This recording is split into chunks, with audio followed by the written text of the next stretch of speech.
پوچھ اے دشمن اسلام، خالد رضی اللہ عنہ نے کہا۔ جنگجو جھوٹ نہیں بولے گا، دھوکہ نہیں دے گا، پوچھ کیا پوچھتا ہے؟ کیا میں اسے سچ سمجھوں کہ تیرے رسول کو خدا نے آسمانوں سے تلوار بھیجی تھی؟ جرجا نے پوچھا، اور یہ تلوار تیرے رسول نے تجھے دے دی، اور جب تیرے ہاتھ میں یہ تلوار ہوتی ہے تو دشمن شکست کھا کر بھاگ جاتا ہے؟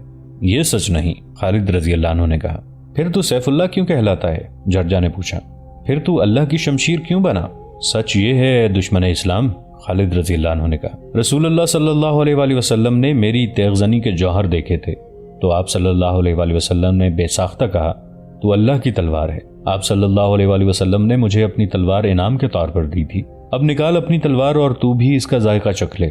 اگر میں تلوار نہ نکالوں تو پھر کہو لا الہ الا اللہ محمد الرسول اللہ، خالد رضی اللہ عنہ نے کہا۔ تسلیم کرو کہ محمد صلی اللہ علیہ وآلہ وسلم اللہ کے رسول ہیں۔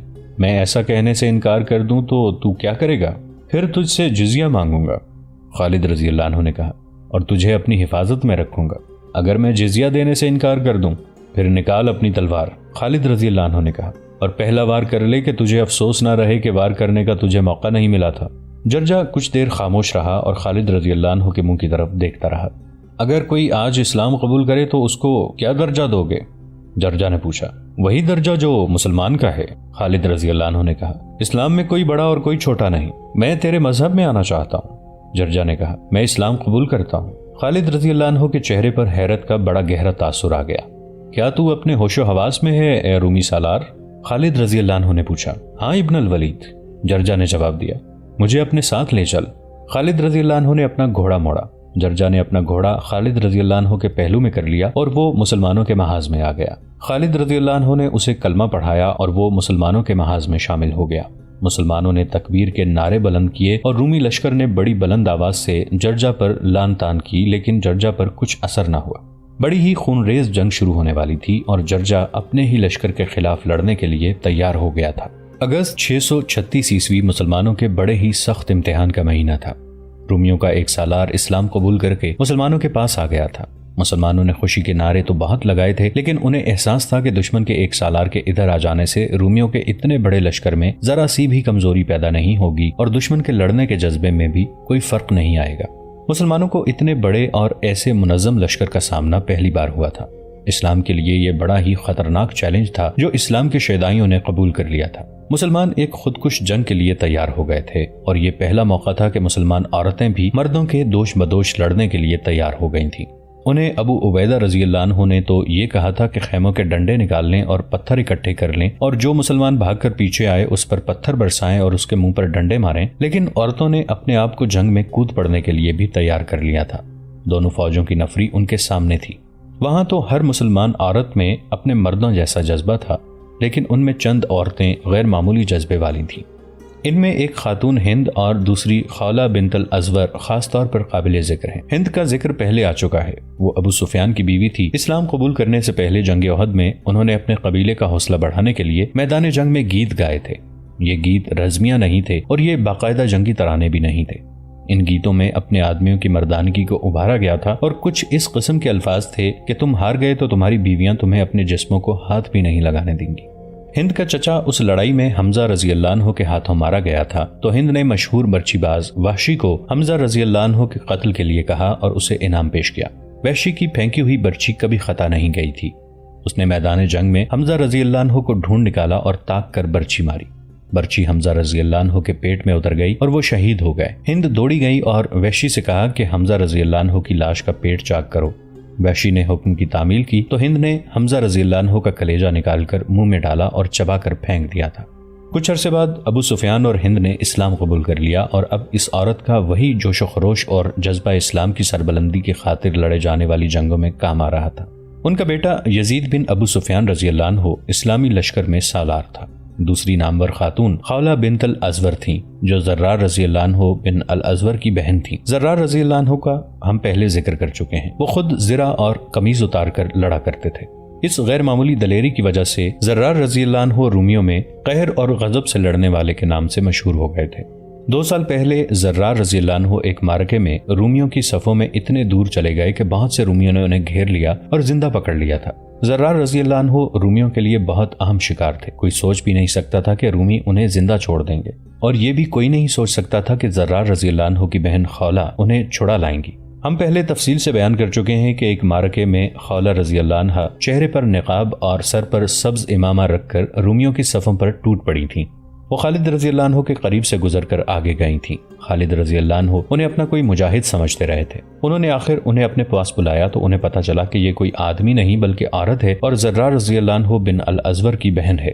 یہ اطلاع مل گئی کہ رومی زرار رضی اللہ عنہ کو پابجولاں کر کے فلاں طرف لے جا رہے ہیں۔ رومیوں کی تعداد خاصی زیادہ تھی۔ رافع بن عمیر رضی اللہ عنہ کو 100 سوار دے کر خالد رضی اللہ عنہ نے زرار رضی اللہ عنہ کو چھڑا لانے کو بھیجا تو خولہ بھی پیچھے پیچھے چلی گئی تھی۔ خالد رضی اللہ عنہ کو ان کے جانے کا علم نہیں تھا۔ جب وہ رافع بن عمیر رضی اللہ عنہ کے سواروں سے جا ملی تو رافع نے بھی انہیں روکا تھا، لیکن خولہ نہیں رکی تھی۔ انہوں نے اپنے بھائی کو آزاد کرانے کے لیے رومیوں پر حملہ کیا تو مردوں کو حیران کر دیا تھا۔ اس طرح جان کی بازی لگا کر زرار رضی اللہ عنہ کو رومیوں سے چھڑا لیا تھا اور اپنے ساتھ لے آئی تھی۔ ان کے وہ الفاظ جو انہوں نے زرار رضی اللہ عنہ کو گلے لگا کر کہے تھے تاریخ میں محفوظ ہیں۔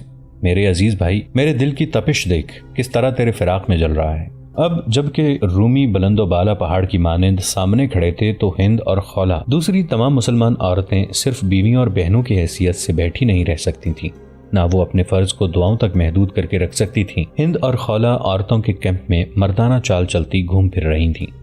وہ عورتوں کو لڑائی کے لیے تیار کر رہی تھیں۔ انہوں نے یہاں تک فیصلہ کر لیا تھا کہ بچوں والی عورتیں بچوں کو پیچھے پھینک کر آگے چلی جائیں گی۔ رومی سالار جرجا نے خالد رضی اللہ عنہ کے ہاتھ پر اسلام قبول کیا اور اس کے ساتھ ہی انفرادی مقابلے پھر شروع ہو گئے۔ رومی اپنے سالار جرجا کی کمی کی خفت یوں مٹانے لگے کہ وہ اپنے چنے ہوئے سالاروں کو انفرادی مقابلوں کے لیے اتارتے جا رہے تھے۔ عموماً 3-4 مقابلے ہوا کرتے تھے، لیکن مقابلوں کو ختم ہی نہیں ہونے دے رہے تھے۔ ادھر سے کوئی سالار، نائب سالار یا کماندار سامنے آ کر رومیوں کو للکارتا تو رومی اپنے کسی نامی گرامی تیغزن یا پہلوان کو آگے کر دیتے تھے۔ تقریباً ہر مقابلے میں رومی مارا گیا یا بھاگ گیا۔ خلیفہ اول ابو بکر رضی اللہ عنہ کے بیٹے عبد الرحمن رضی اللہ عنہ مقابلے کے لیے سامنے آئے۔ میں ہوں رسول اللہ صلی اللہ علیہ وآلہ وسلم کے پہلے خلیفہ ابو بکر کا بیٹا۔ عبد الرحمن رضی اللہ عنہ نے دونوں فوجوں کے درمیان گھوڑا ایک چکر میں دوڑاتے ہوئے للکار کر کہا، رومیوں، میری حیثیت کا کوئی سالار آگے بھیجو۔ تاریخ میں اس رومی سالار کا نام نہیں ملتا جو ان کے مقابلے میں آیا۔ وہ جو کوئی بھی تھا بڑی جلدی کٹ گیا تھا۔ کیا اتنے بڑے لشکر میں میرے پائے کا کوئی سالار نہیں؟ عبد الرحمن رضی اللہ عنہ بن ابو بکر رضی اللہ عنہ نے رومیوں کا للکارا۔ رومیوں کی صفوں سے کالے رنگ کا ایک گھوڑا نکلا جس کا قد اونچا نہیں تھا۔ سر سے دم تک لمبائی عام گھوڑوں سے زیادہ تھی۔ اس کا چمکتا ہوا جسم گھٹا ہوا اور غیر معمولی طور پر موٹا تازہ تھا۔ گھوڑا دوڑتا تو زمین ہلتی محسوس ہوتی تھی۔ وہ اپنے سوار کے قابو میں تھا، لیکن اس کی چال اور مستی ایسی تھی جیسے اپنے سوار کے قابو میں نہ ہو۔ اس کا سوار گورے رنگ کا تھا اور اپنے گھوڑے کی طرح فربا جسم تھا۔ وہ پہلوان لگتا تھا۔ اے بدقسمت جوان، رومی سالار نے للکار کر کہا، کیا تو روم کے بیٹے ایلمور کی برچی کے سامنے کچھ دیر اپنے گھوڑے پر بیٹھا نظر آتا رہے گا؟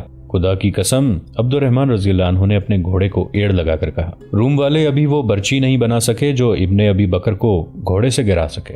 ایلمور کی برچی کالے گھوڑے کی رفتار سے عبد الرحمن رضی اللہ عنہ کی طرف آ رہی تھی۔ عبد الرحمن رضی اللہ عنہ کے ہاتھ میں تلوار تھی۔ گھوڑے ایک دوسرے کے قریب آئے تو ایلمور نے رکابوں میں کھڑے ہو کر عبد الرحمن رضی اللہ عنہ کو برچی ماری، لیکن عبد الرحمن رضی اللہ عنہ نے اپنے گھوڑے کو ذرا ایک طرف کر دیا اور خود پہلو کی طرف اتنا جھک گئے کہ رومی سالار کی برچی کا وار خالی گیا۔ عبد الرحمن رضی اللہ عنہ نے وہیں سے گھوڑا موڑا اور بڑی تیزی سے ایلمور کے پیچھے گئے۔ ایلمور ابھی گھوڑے کو موڑ رہا تھا۔ عبد الرحمن رضی اللہ عنہ کی تلوار اس کی اس کلائی پر پڑی جس ہاتھ میں اس نے برچی پکڑ رکھی تھی۔ ہاتھ صاف کٹ کر بازو سے الگ ہو گیا۔ برچی اس ہاتھ سمیت جس نے اسے پکڑ رکھا تھا زمین پر جا پڑی۔ یہ زخم معمولی نہیں تھا۔ ایلمور بلبلا اٹھا۔ عبد الرحمن رضی اللہ عنہ کا گھوڑا اس کے ارد گرد دوڑ رہا تھا۔ ایلمور نے کٹے ہوئے ہاتھ والا بازو اوپر اٹھایا۔ وہ اس ٹنڈ منڈ بازو سے ابل ابر کر بہتے خون کو دیکھ رہا تھا کہ عبد الرحمن رضی اللہ عنہ کی تلوار اس کی بغل میں گہری اتر گئی۔ ایلمور نے گھوڑے کو ایڑ لگائی اور رخ اپنی لشکر کی طرف کیا۔ وہ اپنے لشکر تک نہ پہنچ سکا، راستے میں ہی گر پڑا۔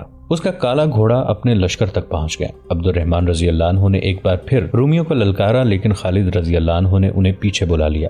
ضروری نہیں تھا کہ عبد الرحمن رضی اللہ عنہ ہر مقابلہ جیت جاتے۔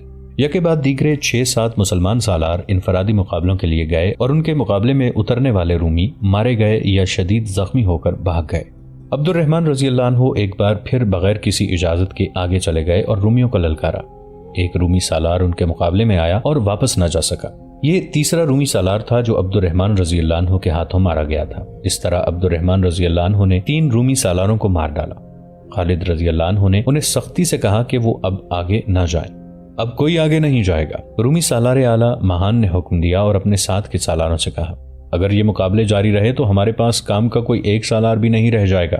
کیا ہمیں اعتراف نہیں کر لینا چاہیے کہ ہمارے پاس کوئی ایسا سالار یا کوئی ایسا آدمی موجود نہیں جو دو بدو مقابلے میں مسلمانوں کو شکست دے سکے؟ اگر ہم اپنے سالاروں کو اسی طرح مرواتے چلے گئے تو اپنے لشکر پر اس کا بہت برا اثر پڑے گا۔ بہت برا اثر پڑ رہا ہے، ایک تجربہ کار سالار نے کہا۔ میدان میں دیکھیں، صرف ہمارے سالاروں اور کمانداروں کی لاشیں پڑی ہیں اور مسلمان ہمیں تانے دے رہے ہیں۔ ہم اتنا لشکر کیوں لائے ہیں؟ ان چند ہزار مسلمانوں کو ہم اپنے گھوڑوں کے قدموں تلے کچل دیں گے، ان کی لاشیں پہچانی نہیں جائیں گی۔ ہمیں پورے لشکر سے ایک ہی بار حملہ کر دینا چاہیے۔ قلب کے ایک سالار نے کہا۔ نہیں، مہان نے کہا، مسلمانوں سے اتنی بار شکست کھا کر بھی تم مسلمانوں کو نہیں سمجھے۔ مسلمانوں کی جتنی نفری کم ہوتی ہے یہ اتنے زیادہ خطرناک ہوتے ہیں۔ میں پہلا حملہ ذرا کم نفری سے کروں گا اور دیکھوں گا کہ یہ اپنے آپ کو بچانے کے لیے کیا طریقہ اختیار کرتے ہیں۔ آدھا دن گزر گیا، سورج سر پر آ گیا تھا، اگست کی گرمی اور حبس کا عروج شروع ہو چکا تھا۔ مہان نے اتنی ہی نفری حملے کے لیے آگے بڑھائی جتنی مسلمانوں کی تھی۔ یہ اس کے اپنے لشکر کی نفری کا چوتھا حصہ تھا، یعنی تقریباً 40,000۔ یہ تمام نفری پیادوں کی تھی۔ جب یہ نفری رومیوں کی دفوں کی تال پر آگے بڑھی تو لگتا تھا جیسے طوفانی سمندر کی موجیں پہلو بے پہلو بپھری ہوئی غراتی ہوئی اپنے ساتھ سب کچھ بہا لے جانے کو آ رہی ہوں۔ اسلام کے پاسبانوں، کسی مجاہد کی گرجدار للکار بلند ہوئی۔ آج کا دن تمہارے امتحان کا دن ہے، اللہ تمہیں دیکھ رہا ہے، اللہ ہمارے ساتھ ہے۔ مسلمانوں کی صفوں سے تکبیر کے نعرے گرجے۔ اگلی صف میں جو لمبی برچیوں والے تھے اور جو تیر انداز تھے وہ تیار ہو گئے۔ ایک ایک تیر کمانوں میں چلا گیا، برچیاں تن گئیں۔ ہر مجاہد کی زبان پر اللہ کا نام تھا، بعض کسی نہ کسی آیت کا ورد کر رہے تھے۔ رومی پیادوں کا سیلاب قریب آیا تو اسلام کے نیزہ بازوں نے بڑھ بڑھ کر برچیوں کے وار شروع کر دیے۔ آگے والے رومی گرتے تھے تو پیچھے والے انہیں رونتے ہوئے آگے بڑھتے۔ نیزہ بازوں کا کام کچھ تو تیر اندازوں نے آسان کر دیا تھا۔ رومی ابھی برچیوں کی زد سے دور ہی تھے کہ ان پر تیر اندازوں نے تیروں کا می برسا دیا تھا۔ رومیوں نے تیروں کو ڈھالوں پر لینے کی کوشش کی تھی، پھر بھی کئی رومی تیروں کا شکار ہو گئے۔ اس سے رومیوں کی پیش قدمی کی رفتار سست ہو گئی۔ آگے آئے تو مسلمانوں کی برچیوں نے انہیں چھلنی کرنا شروع کر دیا، لیکن ان رومیوں کا حملہ مسلمانوں کے سارے محاذ پر نہیں بلکہ 11 میل لمبے محاذ کے تھوڑے سے حصے پہ تھا۔ اتنے تھوڑے حصے پر اتنی زیادہ نفری کا حملہ روکنا آسان نہیں تھا۔ رومی پیادے آگے بڑھے آ رہے تھے، حالانکہ ان کا نقصان خاصا زیادہ ہو رہا تھا۔ مسلمان تیر انداز اور نیزہ بازوں نے جب دیکھا کہ رومی سر پر آ گئے ہیں تو انہوں نے تلواریں نکال لیں اور مارکے کی خونریزی میں اضافہ ہو گیا۔ ابو عبیدہ رضی اللہ عنہ اور خالد رضی اللہ عنہ نے اپنے دماغ حاضر اور حوصلے قائم رکھے۔ صورتحال ایسی ہو گئی تھی کہ محاذ کے جس حصے پر اتنا زوردار حملہ ہوا تھا اسے کمک سے مزید مضبوط کیا جاتا، لیکن خالد رضی اللہ عنہ اس سے بھی زیادہ خطرے مول لینے والے سالار تھے۔ انہوں نے محاذ کے کسی اور حصے کو کمزور کرنا مناسب نہ سمجھا۔ مجاہدین کو معلوم تھا کہ وہ کتنے کچھ ہیں اور ان کے پاس کیا ہے، انہی حالات میں لڑنا تھا۔ وہ دیکھ رہے تھے کہ جنگ فیصلہ کن ہوگی، چنانچہ انہوں نے کمک اور مدد کی امید دل سے نکال پھینکی تھی۔ مدد کے لیے وہ صرف اللہ کو پکارتے تھے۔ صاف نظر آ رہا تھا کہ رومی سالار احتیاط سے کام لے رہے ہیں۔ رومی سالار اعلیٰ مہان دیکھ رہا تھا کہ اس کے حملہ آور پیادے کٹ رہے ہیں اور وہ مقصد پورا ہوتا نظر نہیں آ رہا جس مقصد کے لیے اس نے حملہ کرایا تھا۔ پھر بھی اس نے اپنے حملہ آور پیادوں کو پیادہ یا سوار دستے کی کمک نہ دی۔ مورخ لکھتے ہیں کہ مہان کو یہ توقع تھی کہ مسلمان اس حملے کا مقابلہ کرنے کے لیے اپنے پورے محاذ کو درہم برہم کر دیں گے، لیکن اس کی یہ توقع پوری نہیں ہو رہی تھی۔ کمک نہ ملنے کا اور اپنے اتنے زیادہ نقصان کا اثر رومی حملہ آور پیادوں پر بہت برا ہوا۔ قریب ہی تھا کہ وہ خود ہی پیچھے ہٹ جاتے کہ ان کے سالار نے انہیں پیچھے ہٹا لیا۔ اس کی ایک وجہ یہ بھی تھی کہ سورج غروب ہو رہا تھا۔ وہ منظر جذباتی سا تھا جب مجاہدین جو اپنی جگہ سے آگے چلے گئے تھے واپس آئے۔ ان کی عورتیں ان کی طرف دوڑ پڑیں، وہ اپنے خامندوں کو پکار رہی تھیں۔ انہوں نے اپنے مردوں کو گلے لگا لیا اور جو زخمی تھے ان کی باقاعدہ مرہم پٹی کرنے سے پہلے اپنی اوڑھنیاں پھاڑ پھاڑ کر ان کے زخم صاف کیے اور ان پر اوڑھنیوں کی پٹیاں باندھ دی۔ عورتیں پانی کے مشکیزے اٹھائے میدان جنگ میں پھیل گئیں۔ وہ ان زخمیوں کو ڈھونڈتی پھرتی تھیں جو اپنے سہارے اٹھ کر چلنے کے قابل نہیں تھے۔ عورتوں کے انداز میں والہانہ پن اور دیوانگی سی تھی۔ وہ شدید زخمی ہونے والوں کو پانی پلاتی، ان کے زخموں پر اپنے کپڑے پھاڑ کر پٹیاں باندھتی اور انہیں اٹھا کر اپنے سہارے پیچھے لا رہی تھیں۔ شام گہری ہو گئی تو میدان جنگ میں مشعلیں نظر آنے لگی۔ عورتوں کے ساتھ مجاہدین بھی اپنے شدید زخمی اور شہید ساتھیوں کو ڈھونڈ رہے تھے۔ ان کے حوصلے بلند تھے۔ انہوں نے بڑا ہی شدید حملہ بیکار کر دیا تھا۔ میدان جنگ میں رومیوں کی لاشیں دیکھ کر ان کے حوصلے اور جذبے کو مزید تقویت ملی۔ مسلمانوں کے مقابلے میں رومیوں کا نقصان بہت زیادہ تھا۔ بہت سے رومی ایک گروہ یا جیش کی صورت میں مشعلیں اٹھائے آگے آئے۔ وہ اپنے زخمیوں کو اور اپنے اپنے ساتھیوں کی لاشوں کو اٹھانے آئے تھے۔ وہ ایسی ترتیب اور ایسے انداز سے چلے آ رہے تھے جیسے حملہ کرنے آ رہے ہوں۔ مسلمان جو اپنے زخمیوں کو اٹھا رہے تھے تلواریں نکال کر ان پر ٹوٹ پڑے۔ اچھا خاصا مارکا ہوا۔ ہم اپنے زخمیوں کو اٹھانے آئے ہیں، رومیوں کی طرف سے آواز بلند ہوئی۔ تم زخمی ہو کر اپنے زخمیوں کو اٹھا سکو گے؟ مجاہدین کی طرف سے جواب گرجا۔ 2-3 جگہوں پر اسی طرح کی جھڑپیں ہوئیں اور رات گزرتی رہی۔ اسی وقت رومی سالار اعلیٰ ماہان نے سالاروں کو اپنے سامنے بٹھا رکھا تھا۔ اپنے آپ کو دھوکے میں نہ رکھو، وہ کہہ رہا تھا۔ ہم اپنے حملے میں بری طرح ناکام ہوئے ہیں۔ کیا کوئی بتا سکتا ہے کہ اس کی وجہ کیا ہے؟ میرا خیال ہے کہ ہمارے سپاہیوں نے اپنے اوپر مسلمانوں کا خوف طاری کر رکھا ہے، ایک سالار نے کہا۔ نہیں، ماہان نے کہا، ہماری صفوں میں اتحاد نہیں، مسلمان ایک ہیں۔ وہ بھی مختلف قبیلوں کے ہیں لیکن وہ سب اپنے آپ کو مسلمان سمجھتے ہیں۔ انہوں نے اپنے آپ کو اسلام کے رشتے کا پابند کر لیا ہے۔ اس عقیدے نے انہیں یکجان کر دیا ہے۔ ہم میں یہ اتحاد نہیں۔ کئی ایک علاقوں اور کئی ایک قبیلوں کے لوگ ہمارے ساتھ آ ملے ہیں لیکن ہمارے درمیان کوئی ایسا رشتہ نہیں جو ہم سب کو متحد کر سکے۔ ایک رات میں اتحاد پیدا نہیں کیا جا سکتا سالار اعلیٰ، ایک پرانے سالار نے کہا۔ ہمارے درمیان اتحاد نہ ہونے کا یہ مطلب تو نہیں کہ ہم ایک دوسرے کو پسند نہیں کرتے، ہمیں انہی حالات میں لڑنا ہے۔ ہاں، ماہان نے کہا، ہمیں انہی حالات میں لڑنا ہے۔ میں مایوس نہیں، ہمیں کوئی طریقہ اختیار کرنا پڑے گا۔ کل صبح ہم اس وقت مسلمانوں پر حملہ کریں گے جب وہ حملہ روکنے کے لیے تیار نہیں ہوں گے اور یہ ان کی عبادت کا وقت ہوگا۔ تقریباً ان تمام مورخوں نے جنہوں نے جنگ یرموک کو تفصیل سے بیان کیا ہے، ماہان کا اگلی صبح کے حملے کا پلان اس طرح لکھا ہے کہ مسلمانوں کے قلب پر حملہ کیا جائے گا جو دھوکہ ہوگا۔ اس کا مقصد یہ ہوگا کہ قلب یعنی مسلمانوں کے درمیانی دستوں کو، جن میں مرکزی کمان بھی تھی، لڑائی میں الجھا کر یہیں روک کر رکھا جائے گا۔ اس سے فائدہ یہ اٹھایا جائے گا کہ مسلمانوں کا مرکز اپنے دائیں بائیں کی طرف توجہ نہ دے سکے۔ ماہان کے پلان کے مطابق اصل حملہ مسلمانوں کے پہلوؤں پر کرنا تھا، جس کا مقصد یہ تھا کہ پہلوؤں کے دستوں کو بکھیر کر ختم کیا جائے اور اگر مسلمان مقابلے میں آ جائیں تو ان پر ایسا دباؤ ڈالا جائے کہ وہ اپنے قلب کی طرف اکٹھے ہو جائیں۔ اس صورت میں ان پر پہلوؤں اور عقب سے حملہ کیا جائے۔ پلان بڑا خطرناک تھا۔ رومیوں کی نفری اتنی زیادہ تھی کہ اس کے بلبوتے پر اپنے پلان کو وہ کامیاب کر سکتے تھے۔ جاؤ اور اپنے دستوں کو صبح کے حملے کے لیے تیار کرو، ماہان نے کہا، لیکن تیاری ایسی خاموشی سے ہو کہ پتہ نہ چلے۔ مسلمانوں کے جاسوس ہمارے ارد گرد موجود رہتے ہیں۔ رات کو ہی ماہان نے اپنا خیمہ اکھاڑ دیا اور ایک چٹان کی سب سے اونچی چوٹی پر لے جا کر نصب کرایا۔ وہاں سے تمام تر محاذ کو وہ دیکھ سکتا تھا۔ اس نے تیز رفتار گھوڑوں والے قاصد اپنے ساتھ رکھ لیے اور اپنا حفاظتی دستہ بھی اپنے ساتھ لے گیا۔ دستے کی نفری 2000 تھی۔ دونوں طرف کی فوجوں کے درمیان 1.5 میل کا فاصلہ تھا۔ خالد رضی اللہ عنہ نے حسب معمول دشمن کی نقل و حرکت پر نظر رکھنے اور اطلاع دینے کے لیے اپنے آدمی آگے بھیج رکھے تھے، لیکن دشمن کے محاذ کی صورت ایسی تھی کہ قریب جا کر کچھ دیکھنا ممکن نہ تھا۔ اپنے آدمی بلندیوں سے دیکھتے رہتے تھے۔ مسلمان فجر کی نماز پڑھ رہے تھے۔ آگے گیا ہوا ایک آدمی دوڑتا آیا اور خالد رضی اللہ عنہ کو بتایا کہ رومی تیار ہو کر ترتیب میں آ رہے ہیں۔ ترتیب کیسی ہے؟ خالد رضی اللہ عنہ نے پوچھا۔ ترتیب حملے کی معلوم ہوتی ہے، جاسوس نے جواب دیا۔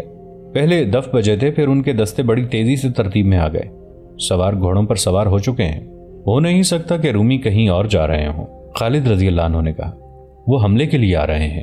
خالد رضی اللہ عنہ کچھ پریشان بھی ہوئے لیکن وہ حوصلہ ہارنے والے نہیں تھے۔ تیاری کا وقت نہیں تھا۔ اگر رومی تیار تھے تو انہوں نے مسلمانوں کو اس حالت میں آ دبوچنا تھا جب وہ تیاری کر رہے تھے۔ انہوں نے بڑی تیزی سے تمام سالاروں کو اطلاع بھجوا دی کہ دشمن کا حملہ آ رہا ہے۔ مسلمان جب تیار ہو رہے تھے اس وقت رومی لشکر اپنے محاذ سے چل پڑا تھا۔ اس کی رفتار خاصی تیز تھی۔ رومی سالاروں کو توقع تھی کہ وہ مسلمانوں کو بے خبری میں جا لیں گے، لیکن وہ جب قریب آئے تو مسلمان تیار تھے۔ وہ خلاف توقع اتنی جلدی تیار ہو گئے تھے۔ خالد رضی اللہ عنہ نے انہیں لمبا چوڑا حکم نہیں بھیجا تھا، نہ کوئی ہدایت جاری کی تھی، صرف اتنا پیغام دیا تھا کہ دشمن کا حملہ آ رہا ہے، اپنے اپنے محاذ پر تیار رہو۔ صبح کا اجالا سفید ہو رہا تھا۔ رومی سیلاب کی طرح بڑھے آ رہے تھے۔ ان کا رخ مسلمانوں کے قلب کی طرف تھا۔ ان کے بہت سے دستے دائیں اور بائیں پہلو کی طرف سے بھی آ رہے تھے، لیکن معلوم یہی ہوتا تھا کہ وہ حملہ قلب پر کریں گے۔ خالد رضی اللہ عنہ نے اپنے قلب کے دستوں کو آگے بڑھ کر دشمن کا استقبال کرنے کا حکم دیا۔ انہوں نے دفاع کا طریقہ وہی اختیار کیا کہ برچی بازوں اور تیر اندازوں کو آگے رکھا گیا۔ رومی جو اس امید پر بہت تیزی سے آ رہے تھے کہ مسلمان بے خبر ہوں گے اور یہ بڑی آسان فتح ہوگی، مسلمانوں کو ہر لحاظ سے تیار دیکھ کر ذرا سست ہو گئے اور ان کے قدم رکنے لگے۔ دوستو، آج کے لیے اتنا ہی۔ اسی کہانی کی اگلی قسط کے ساتھ بہت جلد حاضر ہوں گے۔ نیچے کامنٹ سیکشن میں اپنی رائے کا اظہار ضرور کیجیے گا۔ ہمارے اس چینل کو سبسکرائب کر کے نیچے موجود بیل آئیکن کو بھی ضرور کلک کیجیے گا۔ اگلی ملاقات تک کے لیے ہمارا اور آپ کا اللہ نگہبان۔